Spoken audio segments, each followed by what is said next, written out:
We're back at Lido Key. What's happening since the last time we were here?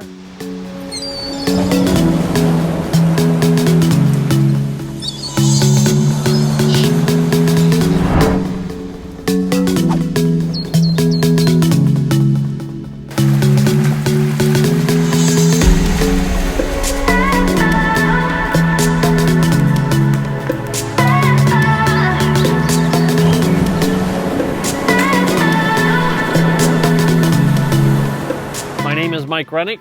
I'm the team lead, the senior broker with Team Rennick Real Estate Services, part of that great Keller Williams on the Water family. My partner in crime this morning is Mr. Stephen Reed, owner and publisher of the Longboat Key News and the Sarasota City News. Welcome, Steve. Welcome, and good to see you again. And I want to thank you for all that you do for the buyers and sellers in the community. That's a good service you're doing. We appreciate that. I know, and you do a great job. We're working hard. But it's folks like you that allow good things to happen. You invest your time to be here on Sundays. I appreciate that.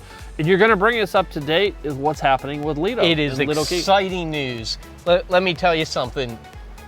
This community loves this beach, and it loves this pavilion, and it loves this pool. And the community prevailed this week. That's exciting. It's a big deal. Yep. The city, well, let's give a little backstory. Okay. There was a proposal, what was called an intent to negotiate, and a lease had been signed to turn this pool and pavilion into a 250-seat restaurant, a bar, a tiki bar, where children and parents who wanted to use the restroom would have to walk right by the bar. They were going to start serving hard liquor. They're going to privatize and portions of this cabana rental system and rent cabanas out to individual people as they wished, the daiquiri deck owners, and they responded to a process put out by the city. Well, the residents, as time unfolded, hated this idea. All they wanted... Let me see if I have this right. So you've got a beautiful area, and our footage today will show some of that. Oh my God, yeah. And if you put a commercial establishment in here, no matter how hard you work, it's not going to keep what we have today. Is that correct? Well, it not at all. And as you know, I mean, you're in this business, you're in a different business I am. I do news gathering and reporting, and you're in the real estate market. You see how many... I create the news that you report. That's right. It's true. You definitely support it, as do all realtors. But the amount of residents they're adding to downtown Sarasota, you have projects going in, the View that just was completed recently. You have condominiums on Palm Avenue. You know, we have Patrick DePinto building several projects. You have, you know, the Westin Inn coming online. You have the Quay project, the new Ritz-Carlton building going up. Longboat just approved last spring for condominium units and a hotel, a St. Regis Hotel condominium units. The old Colony property. Yeah, the Key Club on the south end is going to have a hotel on the pass, another couple hundred units. The point I'm making is the number of visitors, the number of residents has gone up exponentially. They're anticipating more than 1 million people will be living in the Sarasota-Bradenton metro area. That's a big number. It's a big number. Yeah. So this underscores how precious this public asset is, this beach, to this community. You can't make more beach.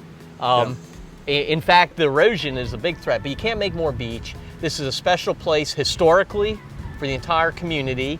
The building is actually, although the city let it get dilapidated, is a piece of architecture that is significant as well. It blends in well to the rustic nature of the beach. I like this part of the island. They made the mistake a little bit like the Colony. If you let something go, it's easy to turn on it and say, let's tear it down.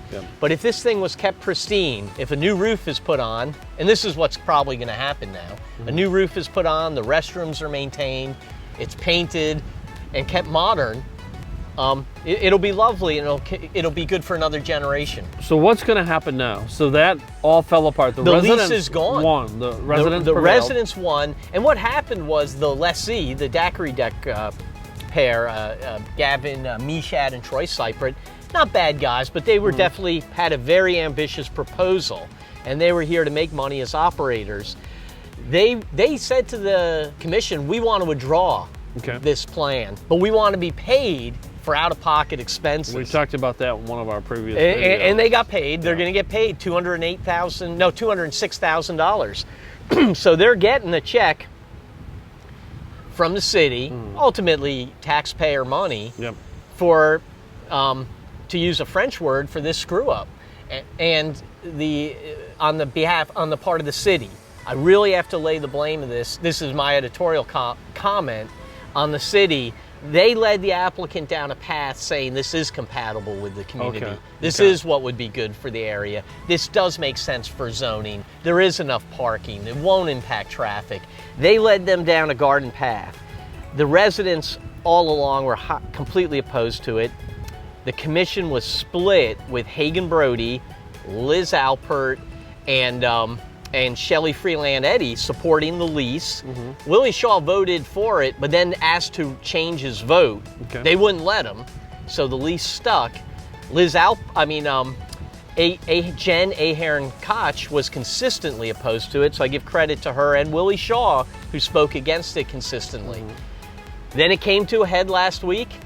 They agreed to pay the $206,000 in expenses, the majority of which were legal fees, and this thing will go away. So what happens next with this property? Well, what happens next is, of course, up to the city.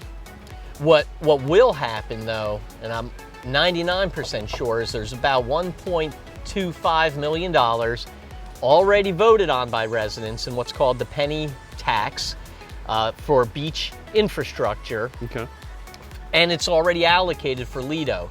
So if the city doesn't get re-involved and bring it down another strange path, the Parks Department will fix the bathrooms, repair the roof, and do what's needed, and do what municipalities around the country do with parks. They fix them up and keep them for the public. Now, as a side note, and to help facilitate this agreement, Mark Walsh, who owns his company Ocean Properties, owns the Longboat Key Club, the Lido Beach Resort. They are rebuilding the Helmsley Sandcastle into a new resort, and they own, scores of properties across the country, are very invested in the island. His group, and he was against this plan. He didn't want it privatized. He believes that it needs to be a quiet place, both for his guests and for all the residential neighborhood. And if the city goes down the path of keeping it in its Parks Department, does these minimal upgrades, fixes, maintenance. He has donated $175,000. He has committed $175,000 toward the repairs. Excellent. That's excellent. So it sort of helps offset those legal fees, and so it's sort of. I hate to sound like a libertarian, but the less government gets involved at this point, other than just fixing it up and being the steward, the better. And that's what we're all hoping for. But I'll tell you one thing, these residents won't forget what happened, and they're going to keep their eye on this process. So we need to come back down the road and provide another update to what's actually happening. Yeah, we need, when that decision comes, here's what we're going to do. We're fixing the park, we're getting bids, we're putting out bids to do bathroom repairs and redeck the pool and do a roof. We'll come back here and report that. And we'll be putting it in Longboat Key News and Sarasota City News. But until then, this is a major, major victory for the community. And that's exciting, because the island gets to continue to keep the ambience that it currently has. And that's right. the draw. That's why we're here now. Yeah, yeah. Steve, thank you. I appreciate thanks it. for talking about Another this. great job. Appreciate it. Thank you. Take care.